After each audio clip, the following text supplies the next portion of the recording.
Oh boy, did that Colin Kaepernick ruin sports for the entire planet? Yeah, now everybody is taking a knee.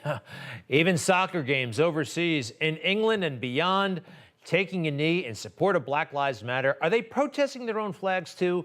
For this and some other topics, we'd like to bring in Nigel Farage, one of our favorites, the former Brexit Party leader, fresh off a tour of the United States. Mr. Farage, welcome back. Thanks so much for staying with us. How are you? Thank you. No, very well, but absolutely appalled that we've got European soccer championships. We call it football, but I'll use soccer for an American audience. Big championships going on with all the European nations, and the England team are now almost alone in taking the knee before each game. Now, the manager says it's about racial justice, but we all know that taking the knee is now absolutely linked with the Marxist Black Lives Matter movement. And what's been happening is the crowds have been booing. So this isn't working at any level. And I really want, and I agree with you, Copernic has ruined sport in many ways. I want people who play soccer to play soccer and not get involved in politics at all. Well, I love that they're booing, quite frankly. The Brits, you guys, that's a fantastic and natural reaction. I'm sorry that's happening. Hey, look, I want to get your thoughts on Boris Johnson at the G7 and Joe Biden. Boris seemed tickled with Joe Biden. I'm not sure if this was done for political reasons or what, but take a look at this. It's wonderful to listen to the Biden administration and to Joe Biden, because there's so much that they want to do together with us, from security, NATO, to climate change, and it's fantastic. It's a breath of fresh air. A lot of things they want to do together. The breath of fresh air. Look, I thought Boris and Donald Trump were, kind of no. Well, Boris is like a chameleon. He can change his colours to suit any circumstance, any weather. But to call a man who's been on Capitol Hill for almost half a century, who was like a broken record, a breath of fresh air, was one of the worst comments I've ever heard from our British Prime Minister. Boris was elected as a Conservative and is now governing as a Green. He is obsessed with climate change, with carbon taxes, with carbon reduction, making British consumers ultimately pay massive bills for all of this.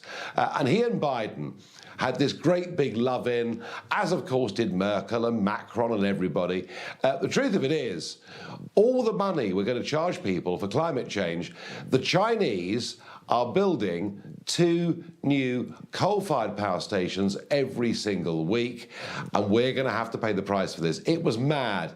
So look, don't trust Boris Johnson. He's not really a Conservative. He cozied up to Biden. But by the way, Greg, I've got to tell you, Biden made no impression on the UK at all. He spent most of the conference grinning inanely, staring into the middle distance. I'm not sure he even knew he was in the UK. He did look rather dizzy and out of it, and there was plenty of gibberish. Hey, one other thing, though, about Boris, and you're right, the climate change thing, and I thought this guy was, really was in touch with the working man. Here he is talking about gender and infrastructure, and it's very, very odd. Cut 2, please. We're building back better together, and building back greener, and building back fairer, and building back more equal, and how shall I, in a more gender-neutral and perhaps a more feminine way. How about that, apart from anything else? So those are some of the objectives. In a more feminine way, is he being tongue-in-cheek? And how is this playing in the UK? No, I wish he was being a tongue-in-cheek. He sounds like a New Age warrior.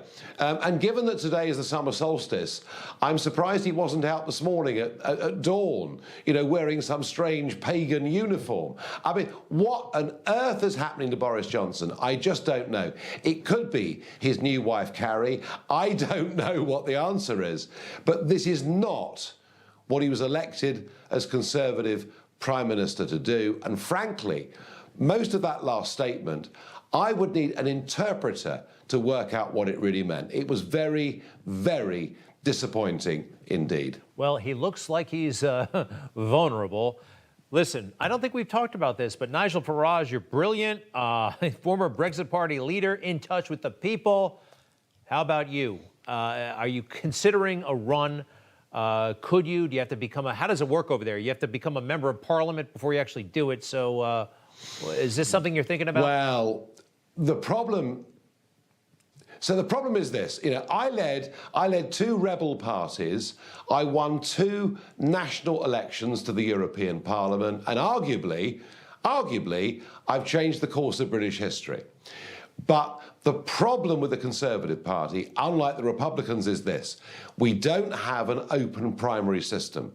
Donald Trump comes in as a New York real estate guy, wins through the primaries, becomes the contender for the Republicans. We don't have that.